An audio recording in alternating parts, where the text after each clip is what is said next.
Yeah, that's gonna be the first thing everybody sees and hears. That burp. How's everyone's night going? I gotta fix something real quick on my end. Your face looks really shiny to me today. You thankfully have a different view than what goes to the camera. Now, we get our third person involved, and we go to the other camera way of doing things. Everybody gets the good camera. Everyone gets the good camera. Everyone gets the shiny. As opposed to just the stream.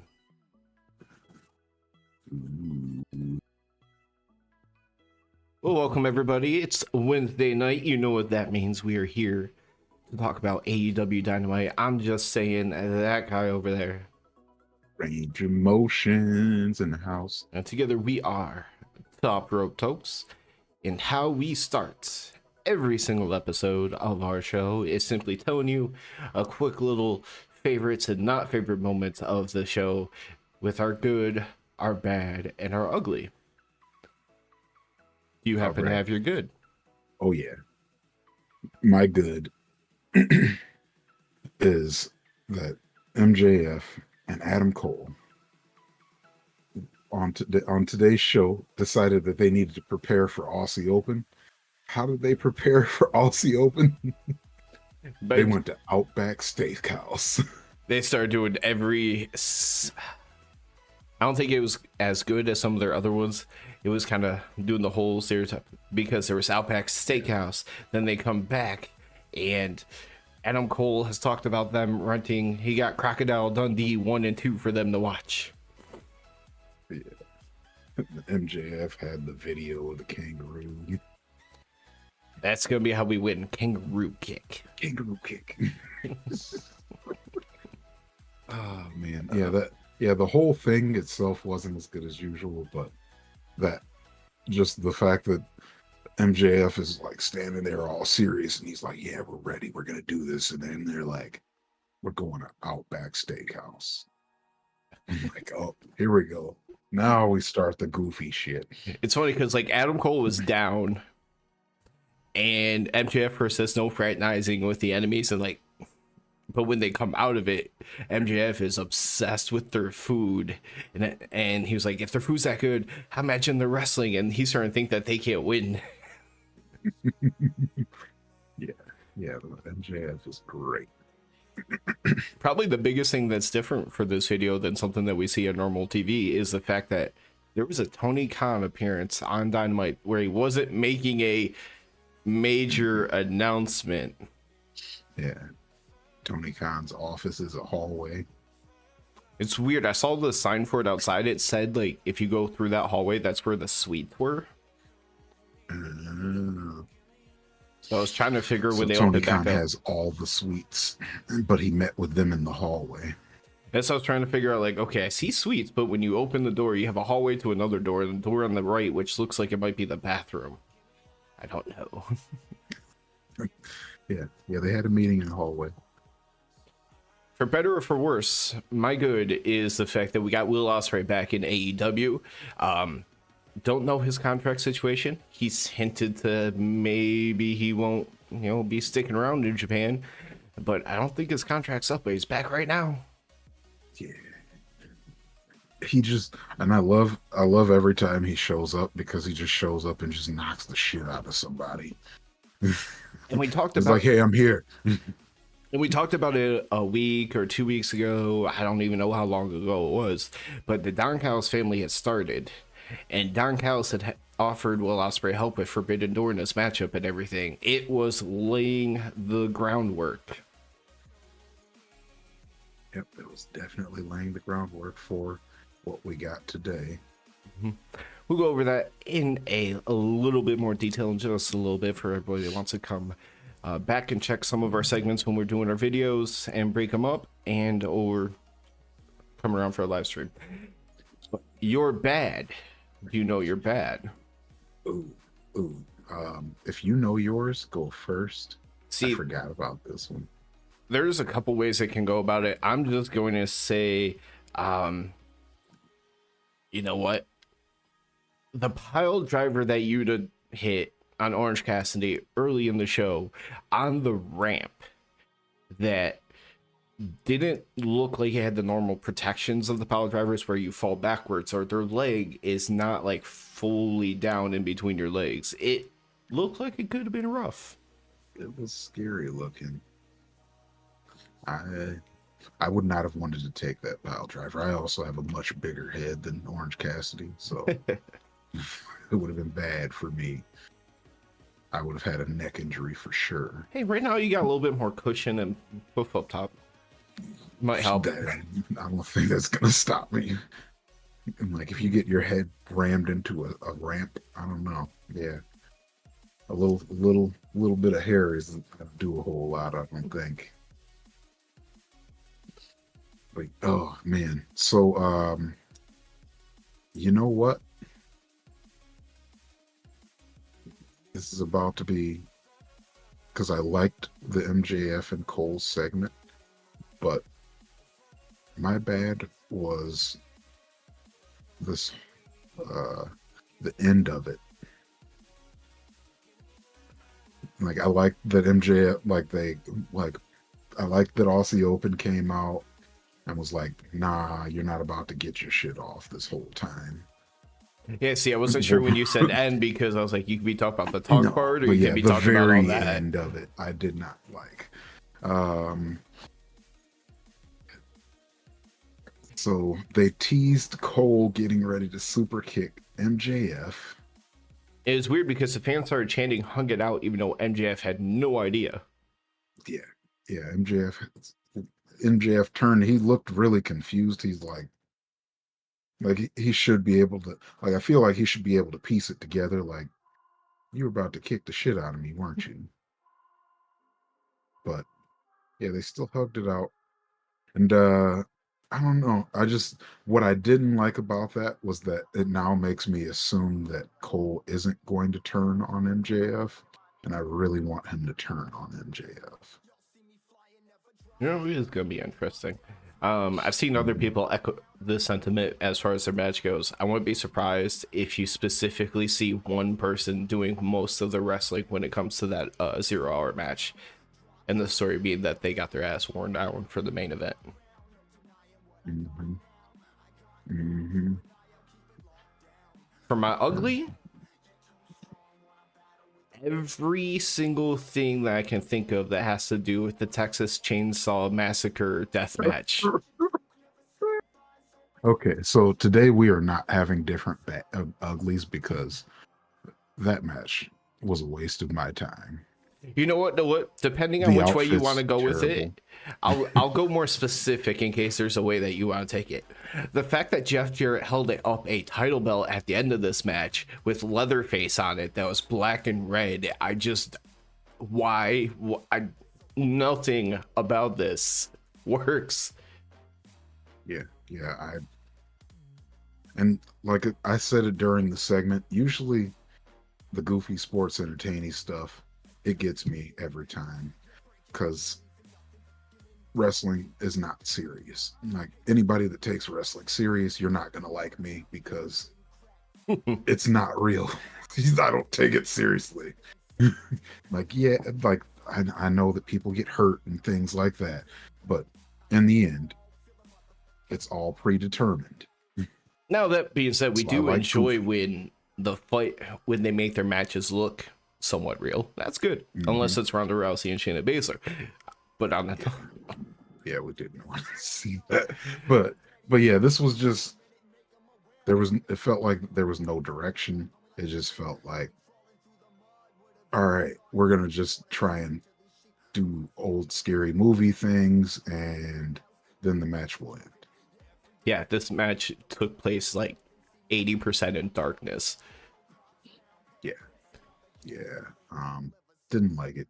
So you remember right when we started, I had said, do you remember what I had set aside for my good was, and we were trying to figure out what it was as we went through everything?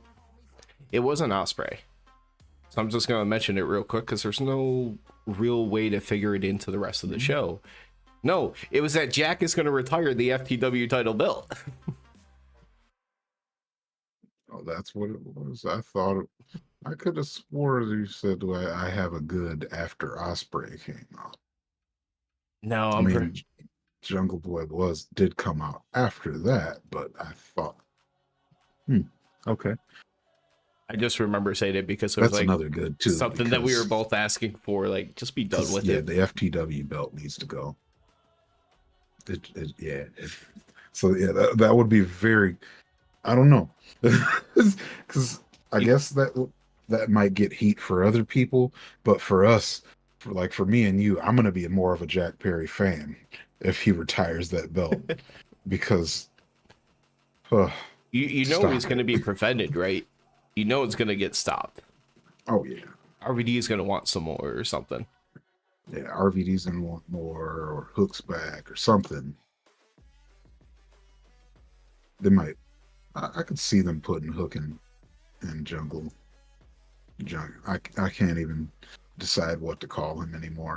Like he's Jack Perry, but I keep wanting to add the Jungle in there somewhere. He'll always be Jungle Boy to me, damn it. He's Jungle Jack Perry. Okay. But yeah, I could definitely see them throwing in some kind of stipulation match with Hook for All In, maybe. Or Yeah, that one I could go on would All like In. the RVD run back. If it's RVD, it's at All Out. Okay. Because we're selfishly taking all of the matches now for All Out. Because all the matches are for Wembley right now. We need something. Enough. Give us something. Give us one thing specifically. And the name is Adam Cole, baby.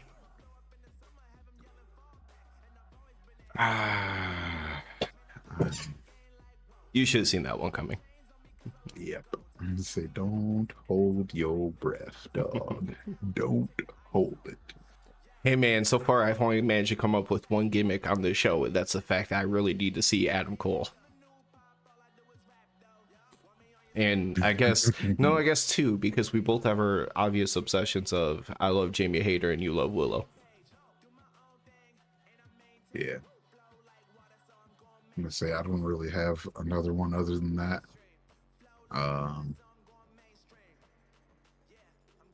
Speaking of, I sent you that graphic that like if we were to use it when we have a third person to kind of figure out like a half and a half. You notice who's both up there? Jamie and Willow. Yeah. It's like it's all see, and it's also kind of fitting because I feel like those are the two like the best baby faces they have right now. I try to choose from that side 4 people we like and 4 people who get reactions. Jamie, Willow, MJF, Swerve. Yep. Yeah, this was like that was good choices. Definitely. Because look at me, camera. MJF, or sorry, CM Punk will never appear on our graphics for like the actual show again. Thumbnails, yes, but no.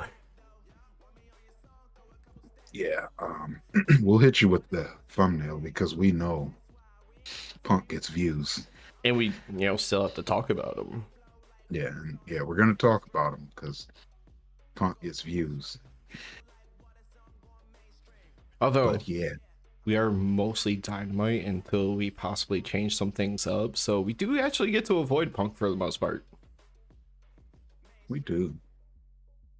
Even though, and it's really weird because we're talking about Dynamite, but I think Collision has been a better show so far. There's things I like about it and things I don't like about it.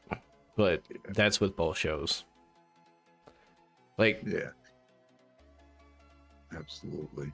There was no promo or part of tonight's show that I felt like was as bad or as directionless as Will Hobbs' promo. Mm-hmm. Oh yeah, if you're talking about this most recent episode of Collision, this was the worst episode of Collision. Yeah, there's definitely things I love about each of them. Like, man, Samoa Joe choking out people. Yeah. Yeah. Like, get that's where all the big meaty men are. I think that's what it is. That's why I like Collision. Give me the big meaty men. Doing what? They better be bumping meat. Big meaty man bumping meat. It was funny. I was watching this video recently. It was top 10 matches that were under 5 minutes. And one of them was Brock versus Goldberg at a more recent WrestleMania. And they were actually appreciating it. And they kept putting in like pictures of Big E doing that quote. Like, you love it, Big E. And you would just see a picture of Big E. Big meaty men. I'm surprised anybody likes anything that Goldberg's done in a long time. They equated it to two kids picking up a wrestling game, choosing the highest two overall people, and just spamming finishers nonstop. They were like, this was Goldberg versus Lesnar. Spear, F5, jackhammer, German suplex. That's all. That's all you need. I mean, and you wouldn't want to see a match longer than that with those two. I mean, well, you mainly Goldberg. If you have a Goldberg match, it better be less than 5 minutes. Like, if Brock wants to work, he can do some decent stuff that's a little bit longer. Repeatedly throwing Cody Rhodes out of the ring, as much as some people liked it, I don't get how everyone's praising that match to the way it was. But no. Yeah, it was. I'm like floating in the middle because I'm like, a lot of people are like, oh yeah, that was so great. I'm like, it was all right. I didn't dislike it. It was like there was a story. It wasn't like, it wasn't the match that I'm going to tell everyone about. Like, if you ask me about SummerSlam, that's not going to be the thing that I bring up. It's going to be the F Ohio chance, probably Finn versus Seth. And also, Finn versus Seth was so good. The annoyance that you have with the word yeah.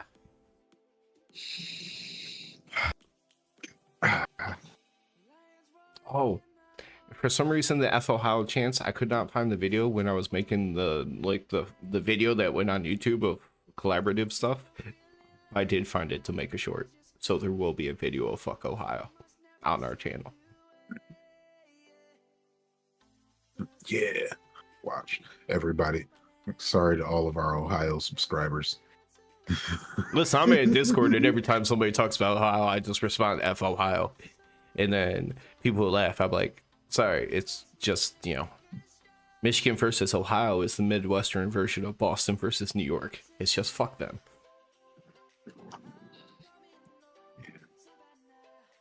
Love you, Ohio people. Fuck Ohio. Yeah, I guess the people we don't really. I don't know. I don't know anybody in Ohio though. So I guess I shouldn't say I have anything against any of you. It's just you guys live in a lame place. That's all. It's not your fault. If I'd actually look back and say anything specific about that weekend that I absolutely loved was on Friday night, I got to chant fuck Ohio. On Saturday night, I got to chant fuck Ohio. Or sorry, Chicago, then Ohio, yeah. Yeah. Back-to-back nights. 2 nights in a row. Because, Chicago went hard on the fuck Detroit chants. And I'll never forget that. I'm like, all right, guys. All right. Mm-hmm. That's right. I'm just say I forget. Yeah, since I think it's that one. On yours, flip it. Oh, yep. See, it's hard, right? Between the fact that one, camera gets flipped, and then knowing that your hand you're looking at backwards, I'm like, there's too much of a way to mess this up. Every time I point at you, I'm like, I hope I pointed the right way. I 100% look over every single time like that point, right? Yes. That being said, I know you weren't feeling the greatest. Let's actually dive into the show. Tonight, We started off with the Orange Cassidy versus Wheeler Yuta matchup for the AEW International Championship. By this starting the show, did it tell you anything? Because Orange Cassidy, we're used to opening the show, but a lot of times if there's a title change, it closes the show. I mean, it definitely told us that Yuta was not going to win. I mean, it's been kind of obvious that Moxley is the next thing where will be the big thing for Orange Cassidy eventually. So do you think Yuta's the stepping stone? Do you think they'll put the belt on Mox just to let, maybe the intention is, hey, you want to go do another tour of Japan or something like that? I don't know. I just do think that if they're going to take it off of Orange Cassidy, it should be either Mox or Swerve. Yeah, we were so down with Swerve forever ago. And Mox would make sense because we've been saying for a while now that the TNT title has fallen off and the international title has definitely replaced it. So having someone like Mox sliding into what seemingly was a lower title but isn't anymore, right, makes sense. But yeah, because the international title really does feel like the second belt, even though Christian and Luchasaurus are doing well so far, just because I love Christian Cage. He's just such a shithead and I love it. And the gimmick behind it all is actually slightly amusing. It's just the fact that how Christian pulls it off makes it so much better. Yep. Yeah, it's great. But yeah, I definitely think that Mox should be the guy if they're gonna do it. Otherwise, just let Orange Cassidy just keep being the broken down champion forever. Because this match was good, real good.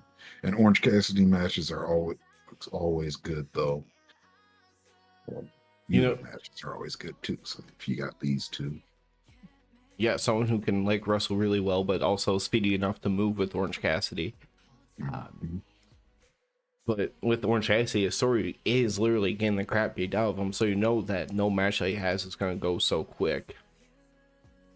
Yeah, because he's got the messed up hand, the messed up knee. I forgot what else now. Basically, he's just going to be like that episode of SpongeBob where that one guy has a cast on his arms and his legs. And he's like, every day I fall down the stairs and I break both my legs and my arms. And then he gets them to buy all the chocolate. But early on, they were brawling outside. Yuta hit a big power driver on the ramp that looked nasty. Yeah,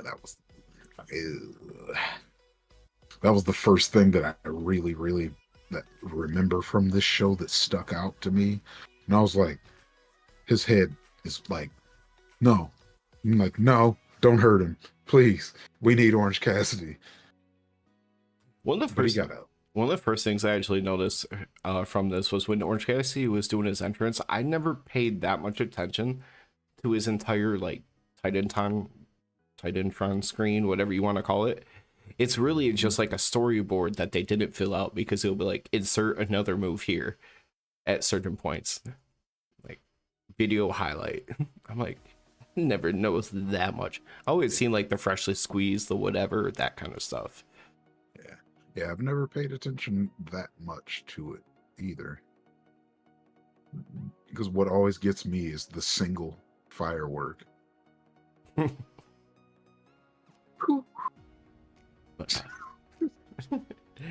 But at one point, like, Yuta is basically kicking the shit out of Orange Cassidy for the first however long of this match, right?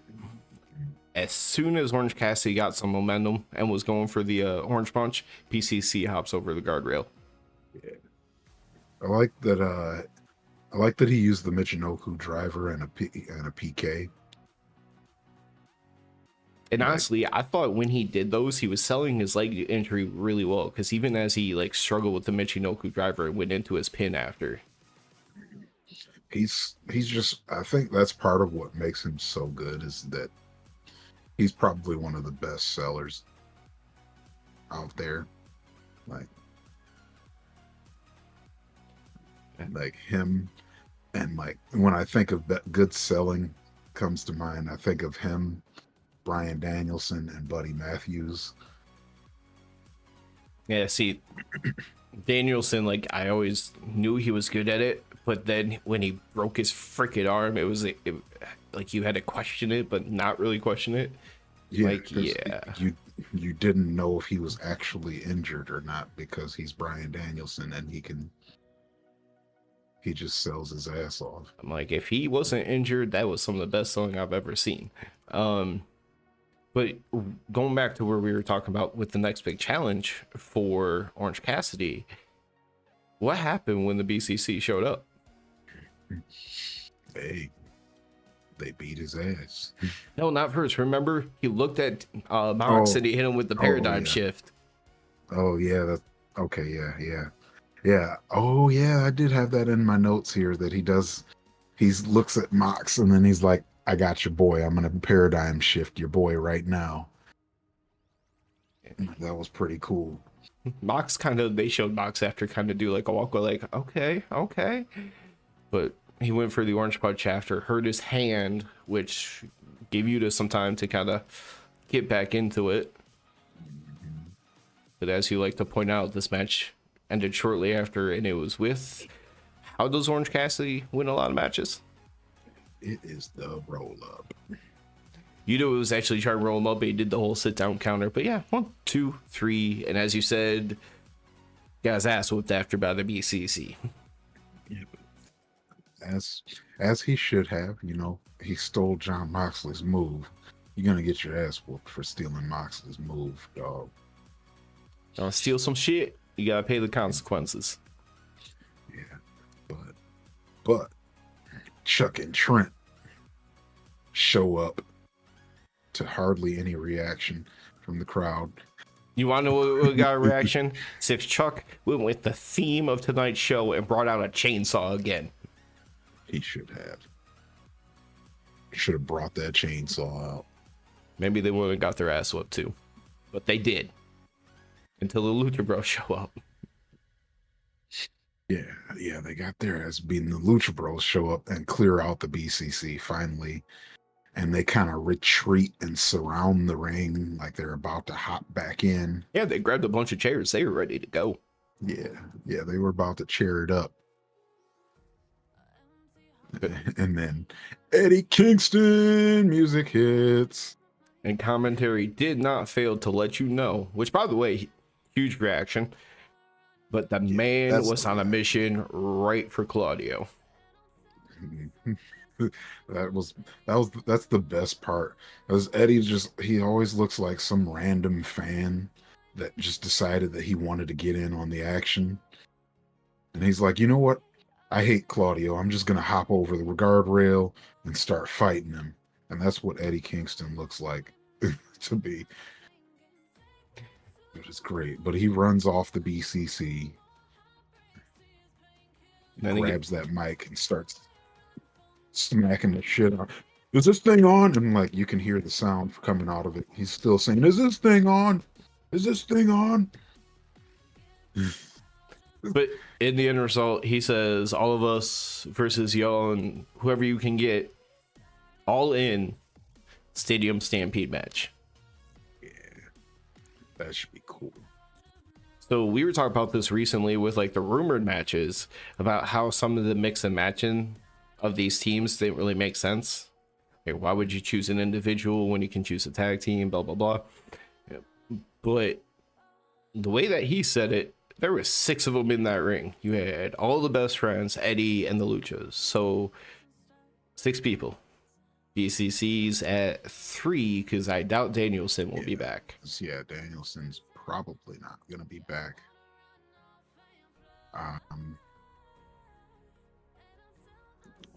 Because I heard rumors that it was supposed to be Danielson versus Kenny.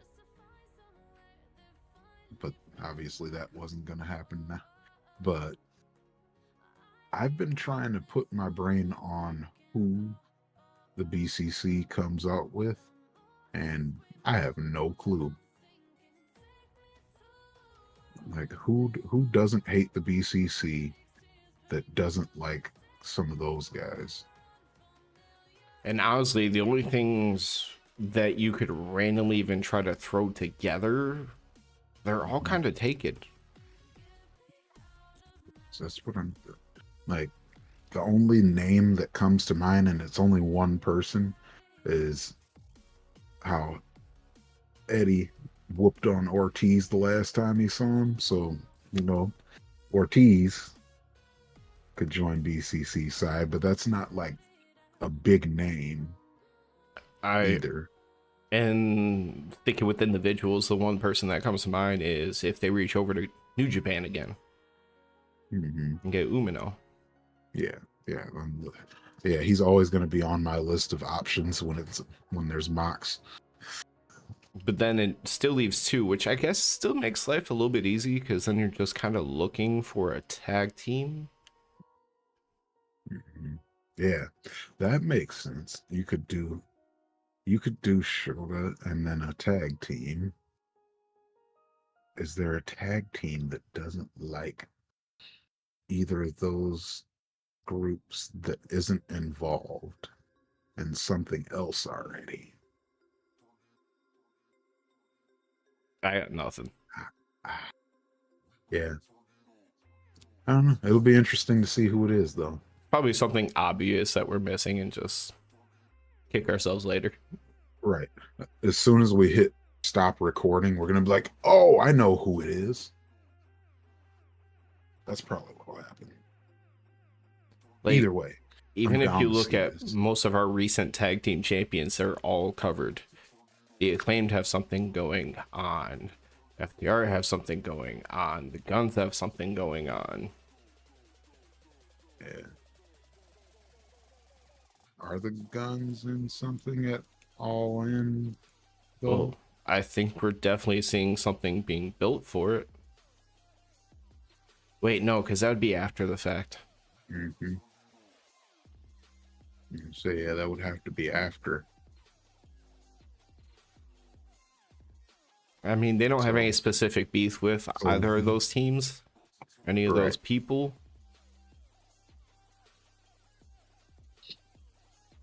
But just, I don't know. Yeah, they're a relevant tag team. So, you could throw them in. But yeah, I have no clue. But I have faith that it'll make sense. Hopefully. Maybe we get some kind of debut that we weren't ready for. Could work, especially if they get a tag team and you leave one as like a question mark.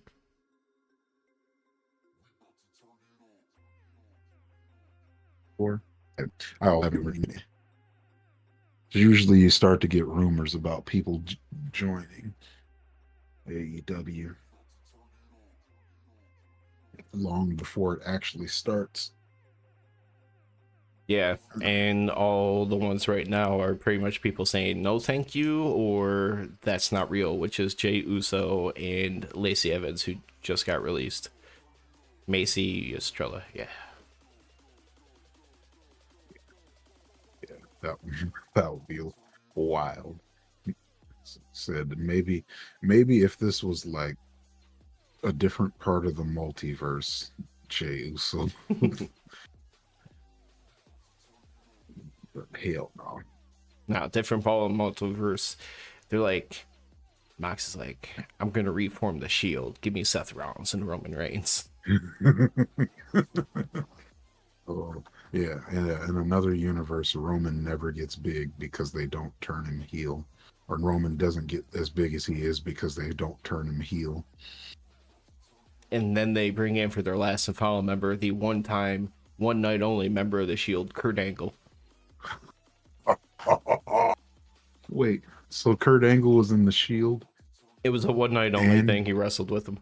He did the and he whole was in crowd. DX for 30 seconds. Wait, he was actually in DX? I remember him mocking him. I mean, Sexy he Kurt. was with them for like one time, I think, if I Oh, remember correctly. oh, you might be talking more like recent, like Shawn Michaels, Triple H, like old men.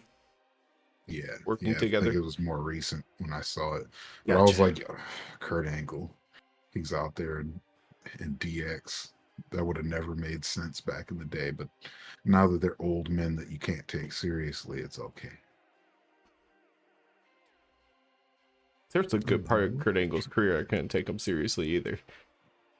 Little cowboy hat, Kurt Angle. That dude was crazy.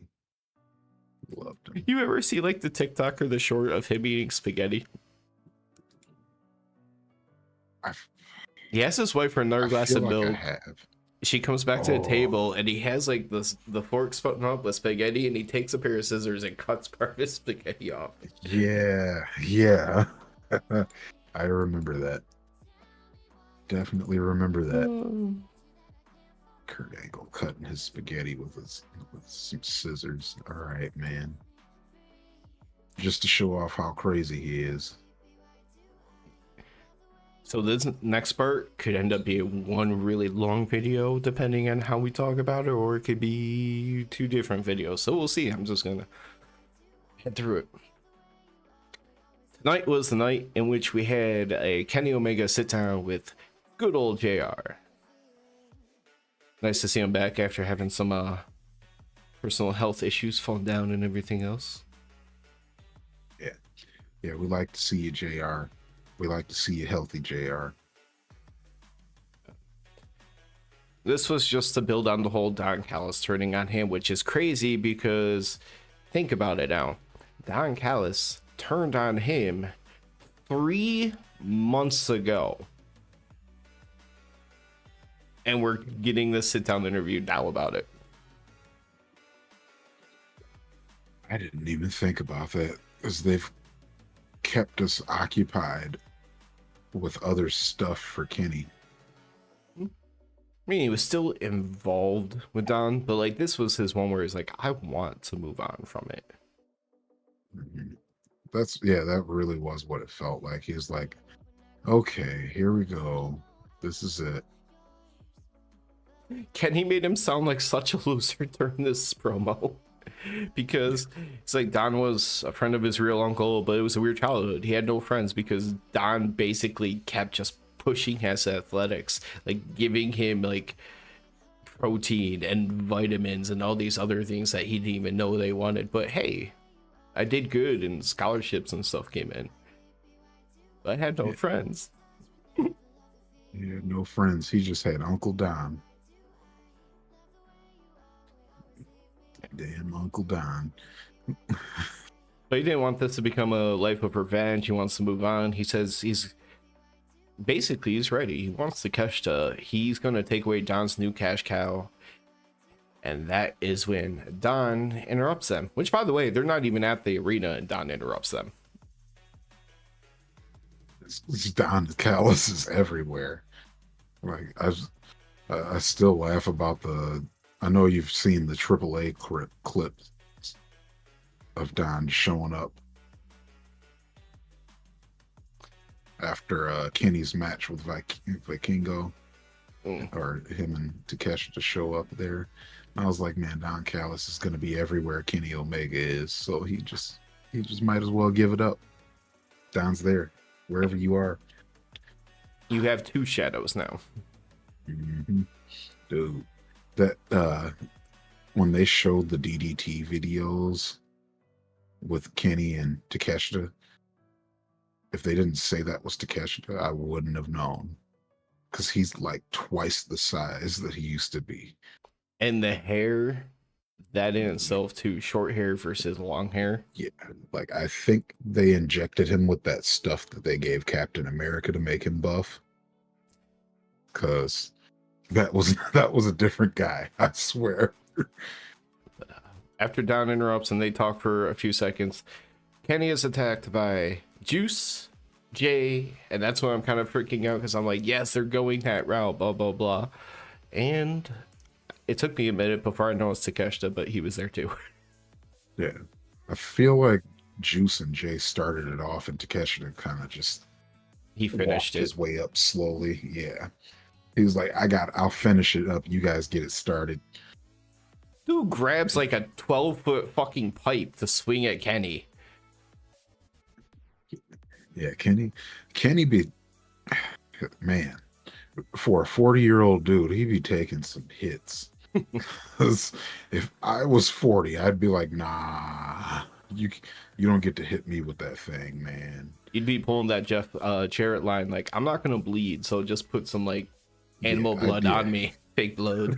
Yeah, yeah, I'd be like, just put fake blood on me because I'm not bleeding. I'm too old for that shit.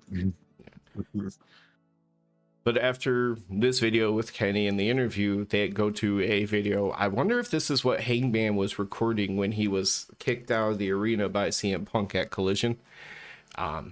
Because it's him outside of an ambulance, outside of a garage door, and you see nothing else.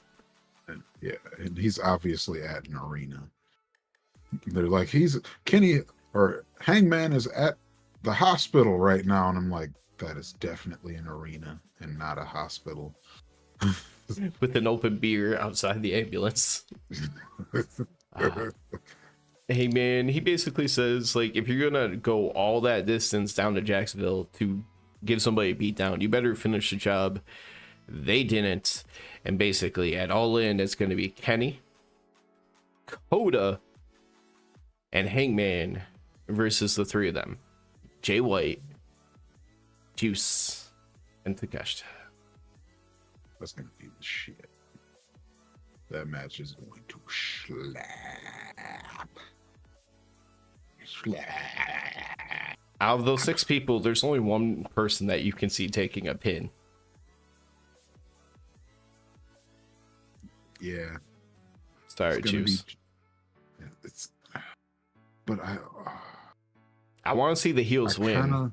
Yeah, because I want to see the heels win, since rumors are Takeshita Kenny at All Out.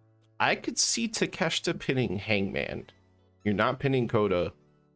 I guess Kenny's ate some pins when it matters, so I guess Kenny could do it. I mean, he ate a pin to Wheeler Yuta. Yeah, because he always gets the win later. Because I would really, really love, even outside of Takeshi and everything, I like the fact that we're starting to get Bullet Club to mean something. So, like, if you can elevate Jay White and Takeshi more in one match, please do it. Absolutely. Absolutely. I think, but yeah, I think they're working Jay up.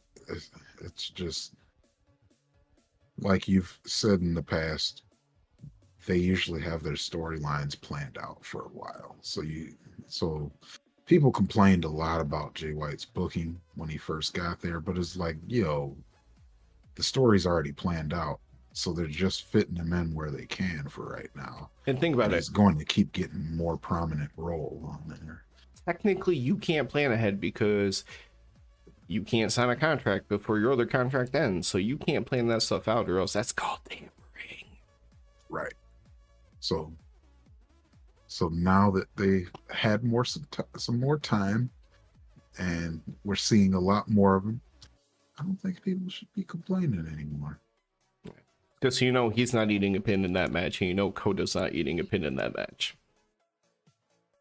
I can't imagine Takeshita getting pinned until it is probably Kenny. Yeah, I think Kenny will beat Takeshita at All Out, but maybe Takeshita can get the pin on Kenny at All In. It'd be great, or unless they do something where it's down the line further, like Kenny is a champion again. Okay, I could get down with Takeshita, because Takeshita should be involved in the title picture anyway, because he's just so good. Like, if he's supposed to be like the next coming of that kind of wrestler, I kind of want it to be that kind of wrestler that Takeshita takes it from when he does win. And I'm not talking obviously anytime soon. You kind of have an obvious line of who's a couple of people that could actually beat MJF. And then from those guys, you can see obvious couple that makes sense to beat them. So to get to either one of them, you're talking probably another 2 or 3 champions down the road.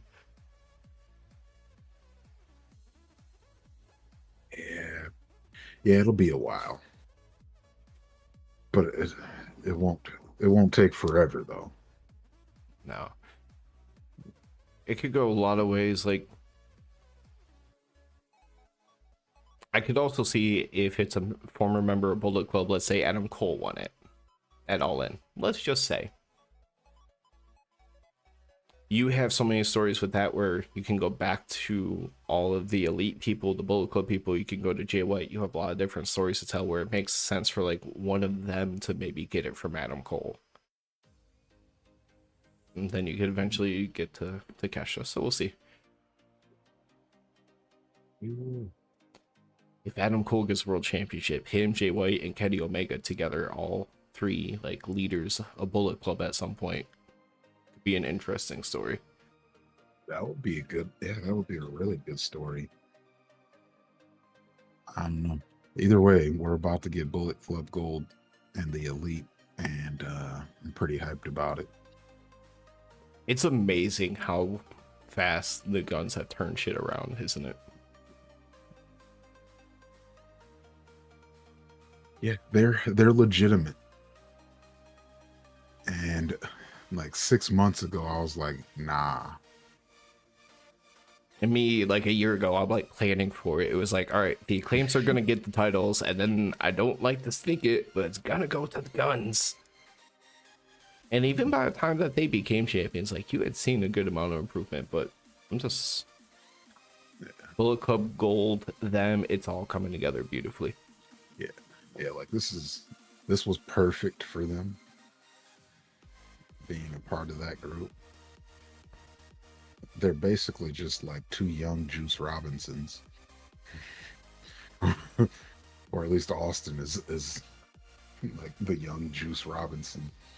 He's the eccentric one, and like I'm kind of curious I'm still very curious to see how Colton develops, because if he adds muscle mass as he gets older, I don't know how old he is or anything, like could he basically be like the next generation of Billy? Like, hey, the next guy that's not going to be able to be a single star. I said evolution as in he has all the same physical abilities, but maybe he learned how to talk a decent amount. The next guy that gets buried by the Rock. Hey man, just remember, he won King of the Ring before that happened. And then he got buried. Because the fans were like, oh yeah, The Rock is right. All right, I'm getting way off topic now. But that promo that The Rock cut on Billy Gunn was just so good. I'm like, damn.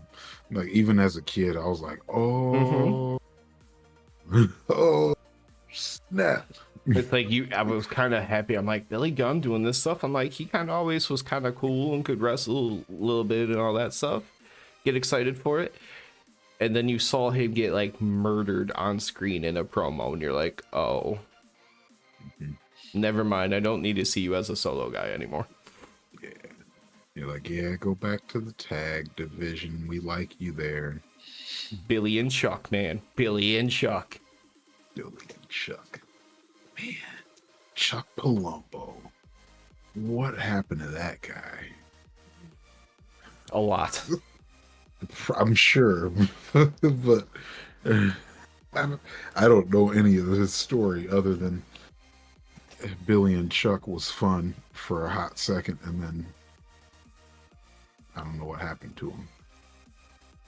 Basically, up until they were actually about to get legally married, they were like, wait, what? No? Oh, yeah. See, I don't really even remember that part of that whole thing. Wait, do you remember the other person involved in with that? Do you remember Rico? Yes. Did like yes, the leopard pit pants and all that stuff?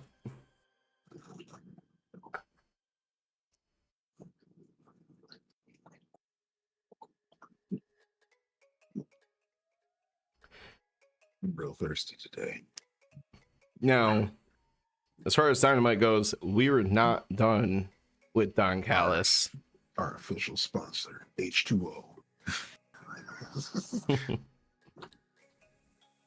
Sorry. But yeah, we weren't done with Don Callis. After all their stuff with the Kenny and everything else, we come back and Don Callis is in the ring. And there's a painting on an easel that's just kind of covered.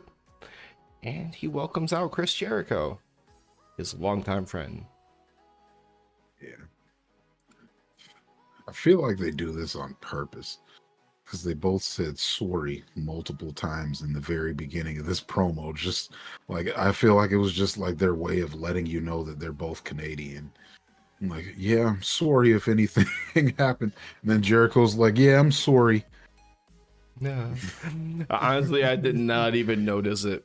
Yeah, but like the amount of sorries that came out in the beginning of that, I was like, are you guys just trying to make sure that everyone knows that you're both Canadian and that's your connection? We just need to add in a boot. And a. Yeah, I'm sorry about that. Yeah, sorry. Sorry about that, eh? Sorry. But then Great. it's just basically Don's talking about Kenny betraying him, getting massive boos, and how it means he felt for Jericho with all of JAS walking out on him. Jericho just goes, yes, I have to get back to my roots. He started saying what? He had to be more egotistical, more selfish, more of a scumbag like Don Callis. Mm-hmm. Yeah, he doesn't join factions, he creates them. Which is weird because you would think that's like an emphatic no, right? Mm-hmm. But no, he said, yeah, I'm in. Don Callis gets super freaking excited right away. He's like, really? Yeah! Yeah! He goes like right to like, all right, let's go celebrate. Let's go get Let's go get some drinks. he said Let's two go to the things, bar. but yeah. He's trying to usher him out of the ring. He's like, Jericho's like, but you have this painting over here. What's this all about? We can celebrate with it. I want to take it with me, blah blah blah. And he's like fighting him to go back to reveal that painting. He's like, no. It's it's just another painting of us and Bad News Allen. Nothing you need to see. That painting. I don't know who Don Callis's artist is, but paintings are dope. They even made sure to accentuate the big ass scar on his forehead that he will have for the rest of his life. But it's a picture of Don as they reveal it holding Jericho's severed head. Awkward. I mean, Don, it was a mistake by the artist. It was supposed to be a picture of him, of the two of them and Bad News Allen. He wouldn't do something like that. Jericho starts running him down, saying like, tell me the truth. I am telling you the truth. He's like, no, you're not, blah, blah, blah. And eventually like runs him down, calling him like a low down scumbag, piece of shit, asshole. Yeah, be a man. I've known you for 34 years and I know when you're lying. In which, that's wild. I've only been alive for 34 years. Shut up. But after he's running him down, Don just ends up smacking Jericho, which causes Jericho to like go off and put his hands on Don. He doesn't really do anything but do what? Like grab him by the shirt, like shove him down into the corner and all that stuff. Yeah.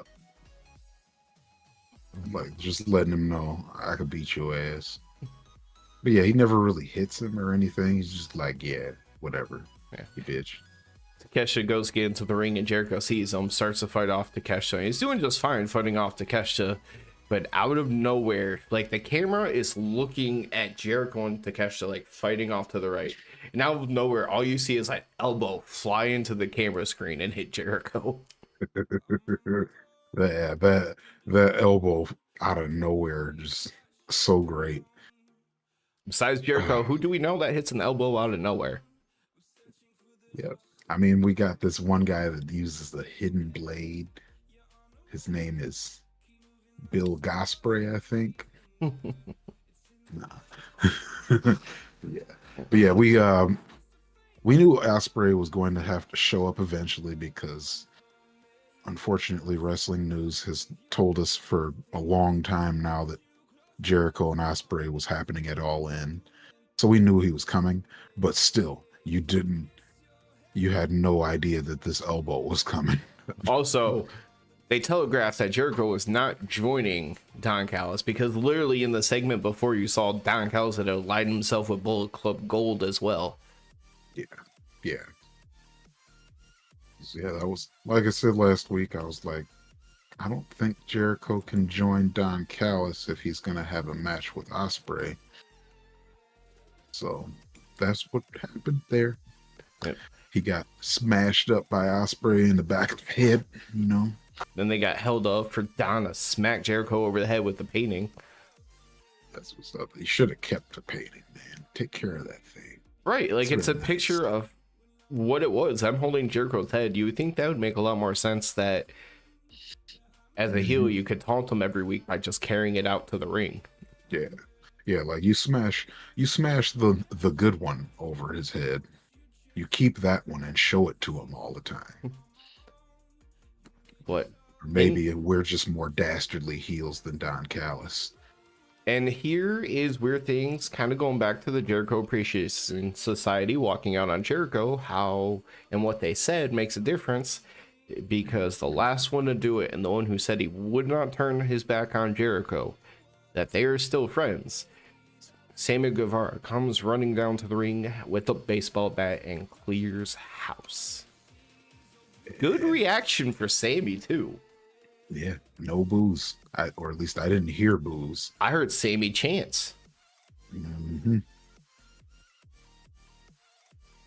This isn't the last of it tonight. The next part's just a very simple part. It's very easy. Jericho's in the training room.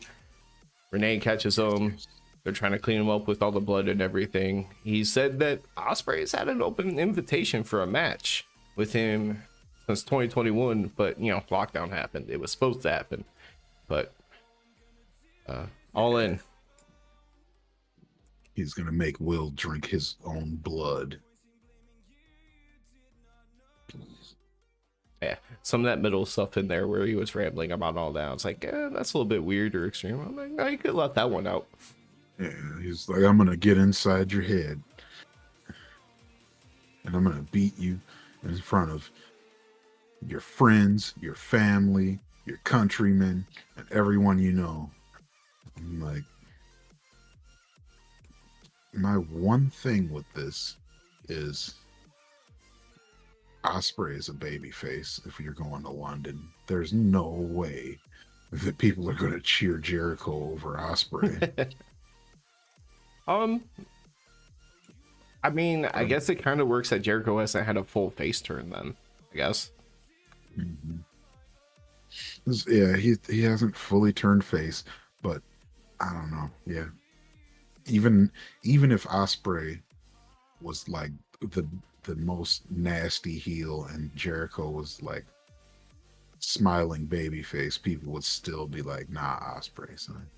Or at least if I was from London and I knew Ospreay was from my place, I'd be like, nah, I don't care who he's facing.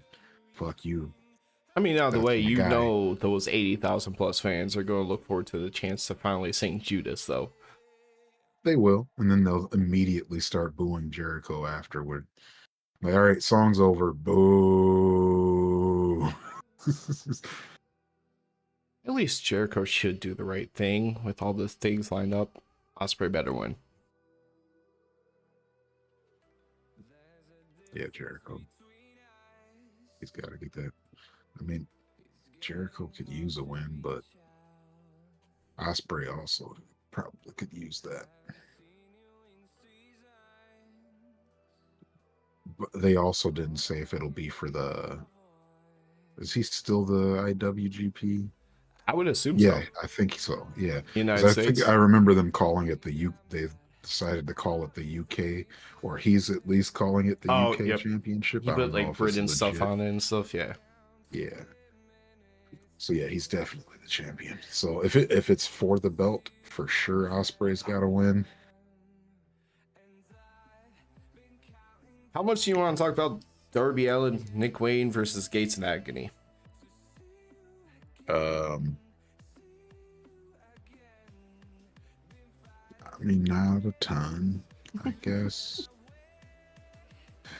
The people you expect to win because Darby wins. Yeah. Yeah. I I was really hoping for at least a Mogul Embassy beatdown afterwards, so they get the moral win at the end. But we had the Joker Sting Doing heel shit, abducting people and stuff. Like, what the hell? This is some heel territory, man. Come on now, Prince Nana. He is not a wrestler. Okay, that is not okay. Can't be doing stuff like that. At least, let's say, at least Swerve and AR Fox beat up people that are actual wrestlers. Like Prince Nana is just a happy, smiley guy with the evil faction. I'm sticking with my theory that the reason why AR Fox covers up so much like Swerve is because the man can't look mean. Yep, I keep saying it. And, I love AR Fox, but he definitely looks like the kind of guy that you should hug. Like, he looks like he probably would hug you. He'd be like, "Oh, you're having a bad day? Come here, man. Don't know you, but I'll hug you." You know what? I hope we go to a show over All Out weekend that maybe he randomly decides to witness or something. Because, we saw AEW people at GCW shows. I'm going to be like, Range, go ask AR Fox for a hug. See if he'll do it. I would, too. I'm gonna be like, "Hey, AR," because I'm assuming he's much smaller than me. I'm going to be like, "Hey, AR, let me hug you, man." He'd be like, "This monstrous dude is going to hug me. I'm just going to let it happen." So, you thought that was going to be a roll-up win because of the way that Darby wins matches. I thought Nick Wayne might have been there just to eat a pin. But it was the Gates of Agony after all. Yeah. But Darby was able to win with a coffin drop while Nick Wayne did dive off the top rope onto the other guy. Yeah. Gates of Agony are essentially just the brown version of the Butcher and Blade. They're like, "Oh, these guys are scary."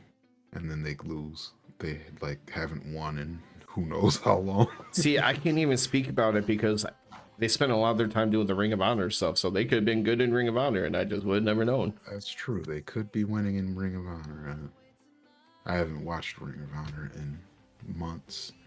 You want to know who I know is winning in Ring of Honor? Athena, because she doesn't lose, and when she does lose, we'll know about it. But outside that, I don't know shit. Yeah. And they still have the King of Television. Put Athena back on TV. Please. We want it. We need it. You wanted a post-match Mogul Embassy beatdown, but instead Darby Allin and Nick Wayne loaded up with a skateboard, and Darby had his belt to try to fend off from everybody. But instead we got a video of Joker Sting on the screen. Yeah, Sting's he's like, "I'm making movies now." I had no You idea guys where want that to was know who going to my go. leading man is? Yeah, I mean, because I was like, what? Because at first, I'm like, maybe Sting actually is going to be making a movie. You want to know where I thought this was going to go? I thought they were literally going to repeat the thing that Swerve did to, who was it in the Acclaim? Was it Daddy S? Yeah. Yeah, because he fucked up his hand. That's what Lycan says. I thought they were going to go right down that same line.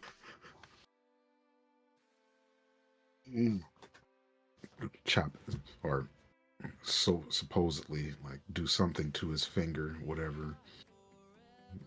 Because they really never said what Swerve actually did to Daddy Ass's hand. You just hear, "Ah!" No, I think they showed him with like a wrench or something before they took to him. Like you saw the instrument, not it happening though, you know. Right. But in this case, no, it was just like Prince Nana was stuck uncomfortably on the couch next to Sting and couldn't get away. Yeah. Yeah. I love Prince Nana's facial expressions.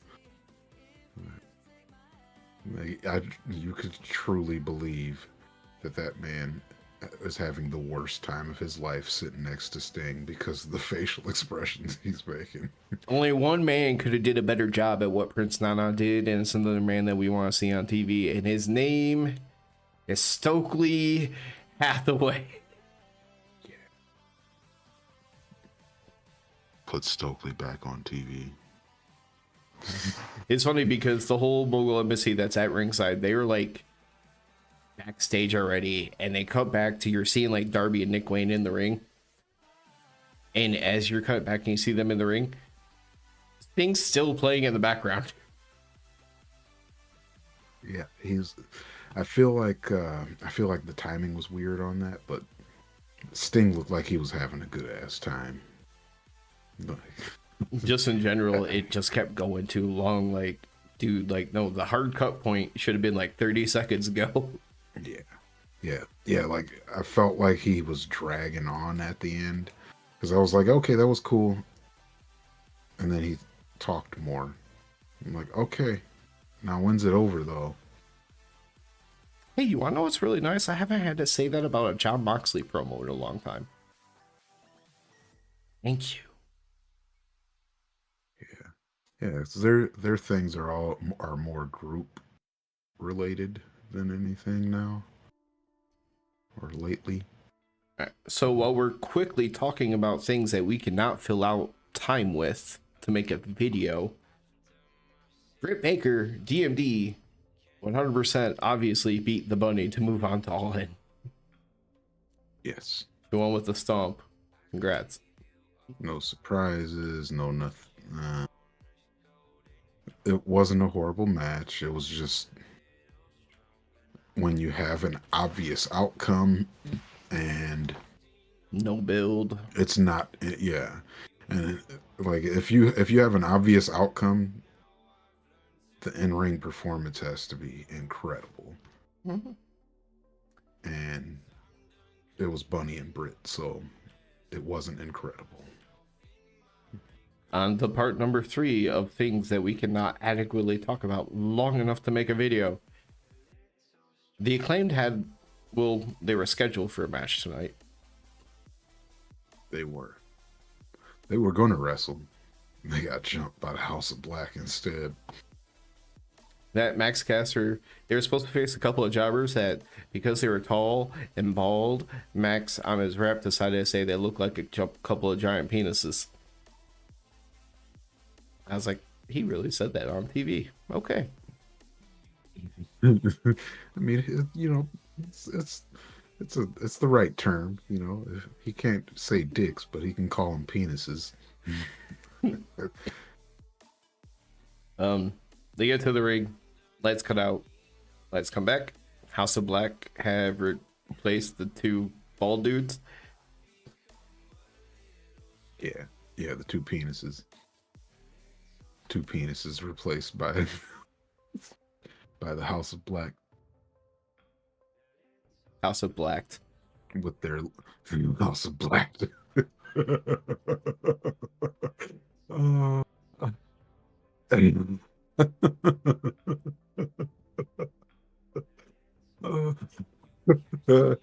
That's great.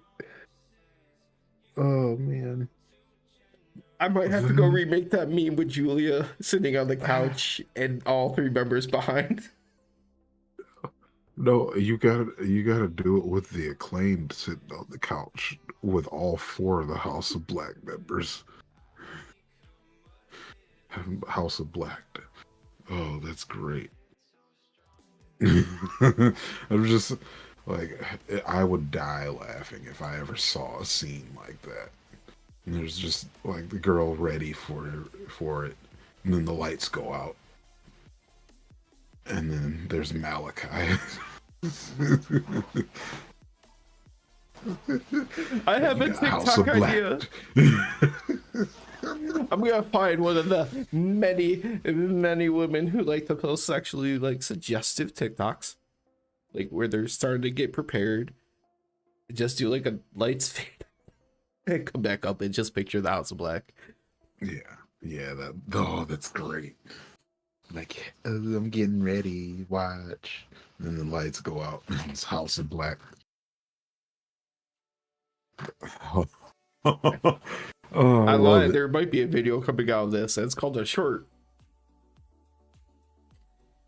But then we have a short that's gonna be called House of Black. Go so wrong.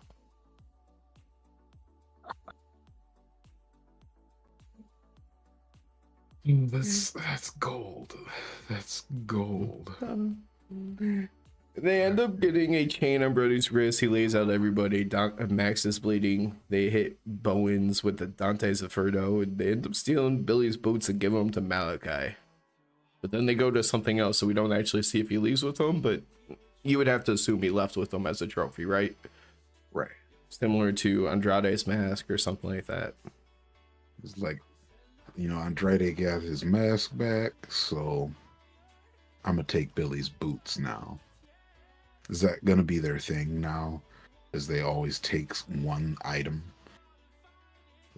from someone? Or, well, in this case, 2 items. I'm trying to think. Well, Also, it's Billy weird. Gunn's boots. Because you call them a pair of boots, which and then they are a singular item. It's just that singular item is a pair. Yeah. I don't know. Either way, Billy Gunn's boots looked massive in Malachi's hands. I mean, they probably are massive boots, but they looked like it looked like a little kid was about to try on his dad's boots. Billy Gunn is gigantic. Because both of us hated this and you said it was a waste of time.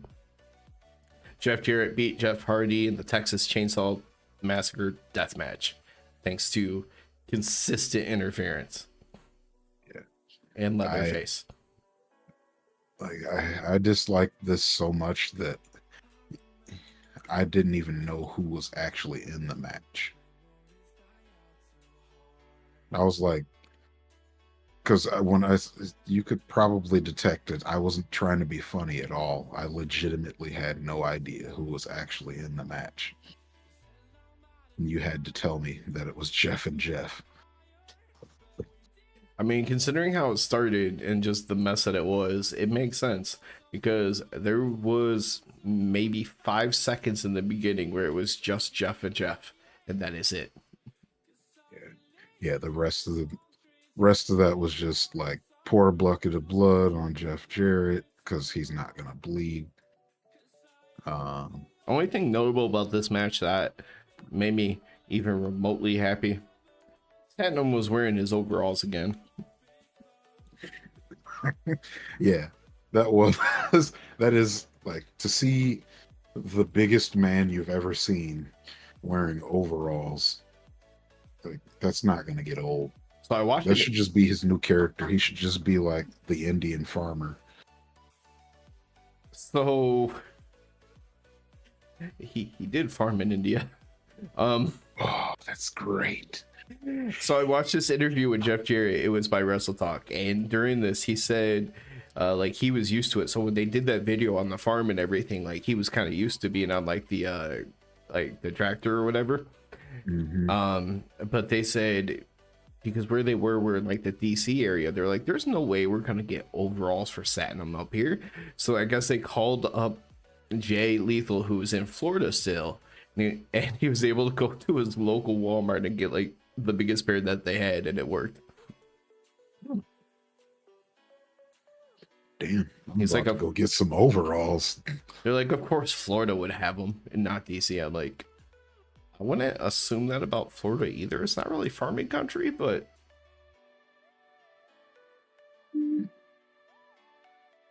it is old white people territory. They got oranges down there. True. Yeah. Although I assume most citrus still comes from like South America, though. But I don't know. I don't know a lot about growing things. All I know is that everything I've ever tried to grow died. So, with all those ones that run through, because we don't get, like, there is either nothing to talk about, or we just really didn't like them so much. That leaves us with the two major things left, which are the MJF and Adam Cole, and the main event. Which one would you like to hop into first?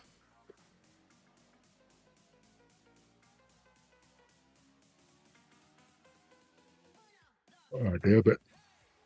Oh. Sorry, guys. Let's go main event. Fuck it. So the main event of Dynamite tonight was the Young Bucks versus the Guns, which beforehand, all the real build up to this was the fact that it's brother tag teams. That's really it based off of that. But earlier in tonight, we did get to see where there is going to be more beef between the Elite and Bullet Club Gold, and this really probably didn't help that situation whatsoever. Not at all. So the Bucks basically moved circles around the Guns, throughout this match, and that was pretty cool.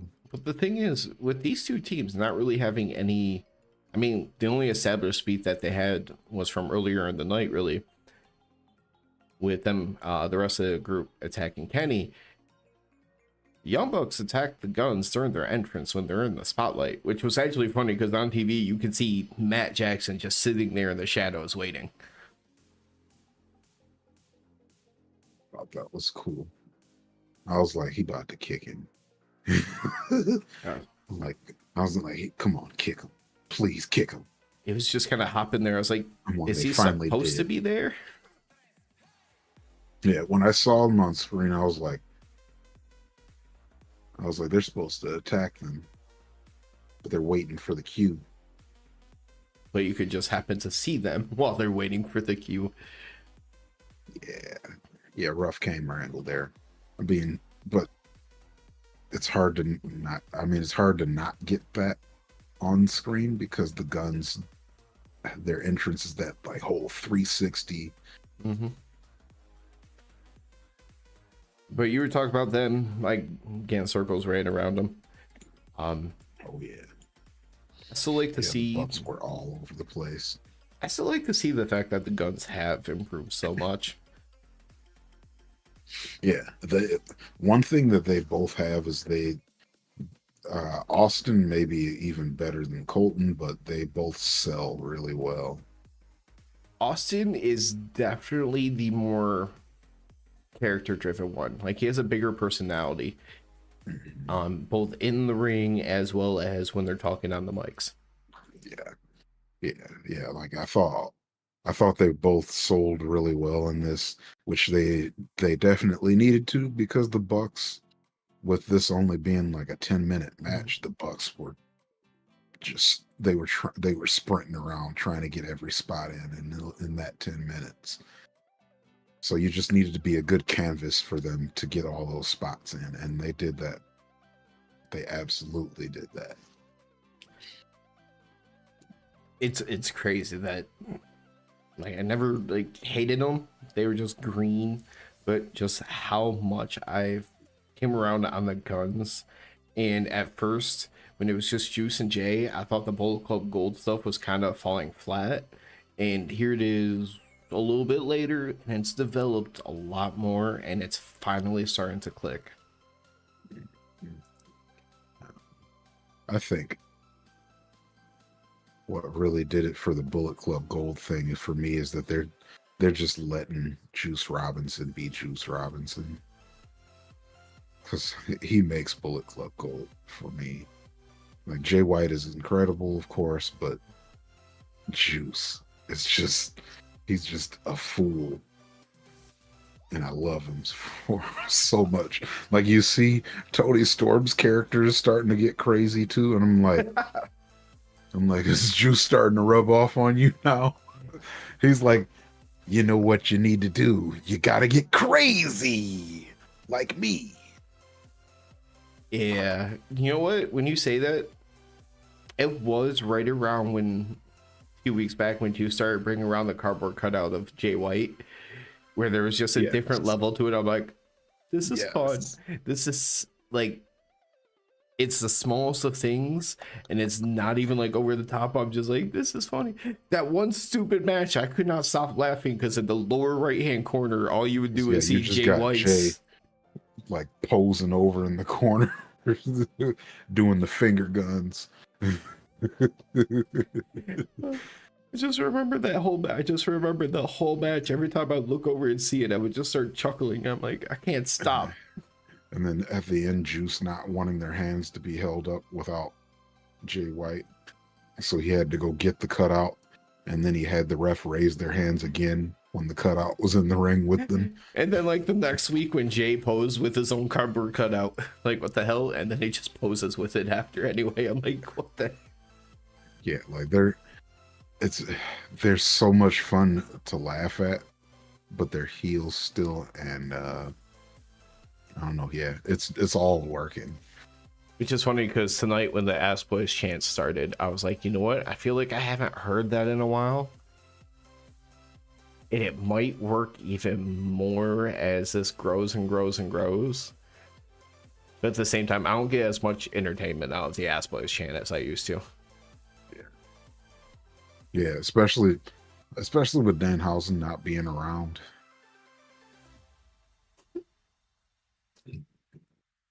Some like the originator of the Ass Boy chant. He's not there.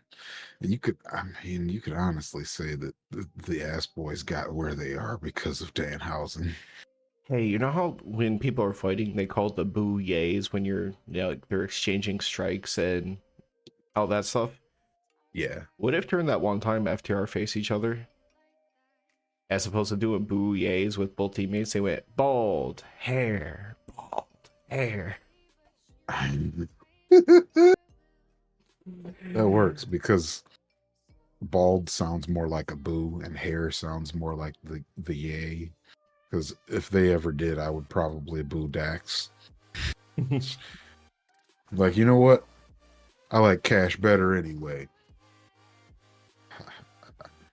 But back to the actual main event real quick. You know, obvious tie-ins right with Danhausen and FTR in these groups. But towards the end of the match, Austin went to cheat during a roll-up and get leverage from Colton on the outside, but Nick was able to super kick him out of the corner of her eyes. Then the Young Bucks just turned around, cheat, and get the win. Yeah, they were like, this is how you cheat. Cheat better. That is your lesson. Yeah. I say that would be a good lesson for the Guns. You got to learn how to cheat better. If you're going to cheat, you cheat and win. What if the Young Bucks tried to pick up a gimmick similar to like what BCDC did for Yuta, and like they start to try to teach a younger generation, and you have the Young Bucks is Young Bucks, and they go around calling every color, so it's like Young Bucks. I like that. I would like that a lot, actually. That would be really cool. All right, do it. Book it. After the match, the rest of Bullet Club Gold start to attack, which, you know, was really just Jay White and Juice at that point. They're about to stomp on Matt's arm when it's wrapped up in a chair when FTR makes the save. Yeah. Yeah, that music hits. FTR does the classic, we're not going to come down the ramp. We're coming from behind you guys. They get to clear house, and then the Young Bucks get to, you know, once things are kind of even, they're able to fight back and help fight them off. And they get themselves into a positions where they're back are turned on FTR, and you think they're about to get hit with the shatter machine when they turn around. Nope. Nope. They both turned at the same time. So FTR wasn't able to try and do their shatter machine. Although, to me, it never looked like they were actually going to do it. Yeah, they're a little bit far away from it, and the positioning was like, that'd be a weird way to try to hit it. Now, as it happened, I said this to you. What if they chased off Bullet Club Gold, but because of their pairing with the Punk and wherever his alignment is and everything is, what if they cleared off Bullet Club, but then went to enter Matt's arm themselves? Yeah, I would like that. I would, because I really would like to see FTR go heel. 'Cause I guess they were at the very beginning of my time watching AEW, but that was the very beginning of my time watching AEW. And for anyone that's watching this now, I can tell you, this man did not get to see him as the revival in NXT. So if they can go to that level with heel work, it'll be a treat. It will be a treat for him. Yeah, like them as heel would be fun for me, especially, like I said, I've never seen it because I'm an old wrestling fan that came back out of the ashes recently. So, hey, Call you Ray Phoenix. Yeah, I'm back. When you rise up after getting knocked down, you're Ray Phoenix. When you're super excited, you are Juice Robinson. I got the juice. And I'm rock hard. That leaves MJF and Adam Cole. Which was so freaking long. That was. I didn't look to see how much of the show that actually took. I mean, if you want to be fair, because I know you're not feeling good either, and we could talk about that for a while, we kind of did cover a lot of that. We did. In the good, bad, and the ugly. We covered quite a bit of it. Which includes even the Aussie Open stuff. And the video. We just didn't kind of cover the general promo middle part. Which was pretty... It was good, but it was kind of generic, you know? Mm-hmm. Yeah, at this point, it does feel like both MJF and Cole know that no matter what they do, people are going to cheer about it. So they're just like, hey, babyface stuff. I mean, we even covered about Adam Cole looking like he was going to turn on MJF. Yeah, because that was my not a fan. So I was like, man, they teased it, which means it's probably not going to happen. And that's what I really want. But that's all I was just saying. Like, I know you're not feeling good. We're getting close to that time. We could just wrap this bitch up pretty much. Yeah. Other than that, I just wanted to make sure that we did talk about the fact that Roddy is incredible. Like, Roddy as the ex-girlfriend is, man, it's perfect. But are you seeing why, when you didn't know him, like, my description of him was like he can't carry things on his own?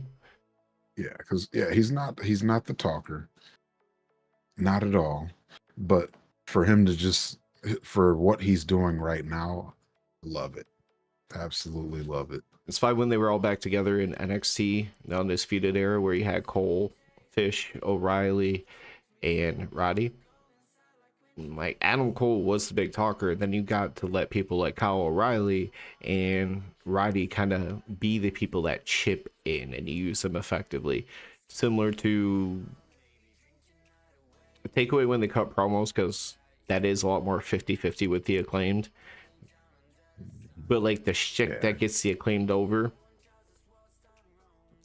Yeah, it's the caster stuff.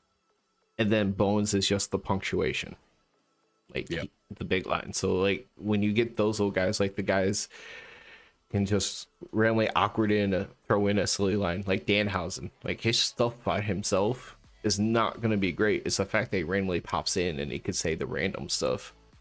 Yes. Yep, that's my love for Danhausen. That's what I'm loving with Roddy now. Like, I look forward to seeing him in his neck brace, coming out there looking all sad. Like, Adam, I miss you. Kicking a tire, hurting his toe. Was he in a wheelchair or just sitting down when we saw him later? No, he was just sitting down. That would Icing have his been even knee. better. If it, yeah, no, yeah, it was icing his toe. In my head, I feel like I remember seeing it elevated up, but I don't remember his foot being up. Yeah, his foot was up, and he had the ice bag, a giant ice bag on his foot.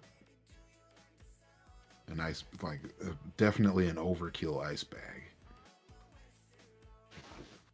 It looked like one of those, like a hairnet, like one of those size bags where like it kind of comes together in the middle. It's just sitting there. Yeah, it's about the size of the shower cap that I use. And I don't know if you guys have seen how much hair I have, but my shower cap is huge. And he also has a big head in the first place. Man, yes. Yes. I will admit that I have a big ass head. Because without hair, I wear larger than the size of hats that they sell in stores.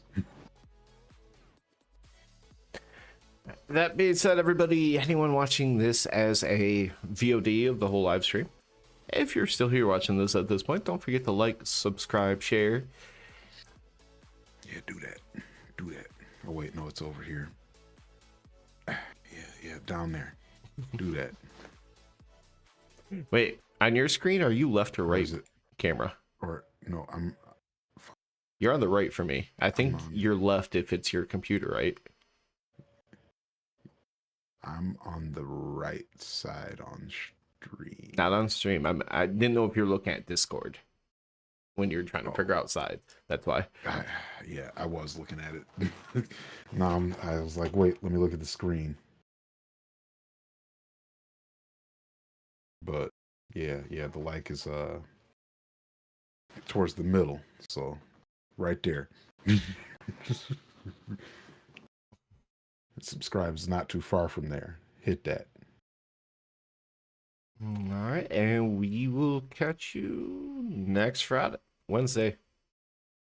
Next Friday, Wednesday. Yeah, I don't know where the fuck Friday came from. We don't do Rampage stuff no more. I was about to say, if we do any other show, it's Collision. And you're a little bit occupied this weekend. Yes. Very much so. Very much so. See y'all next week.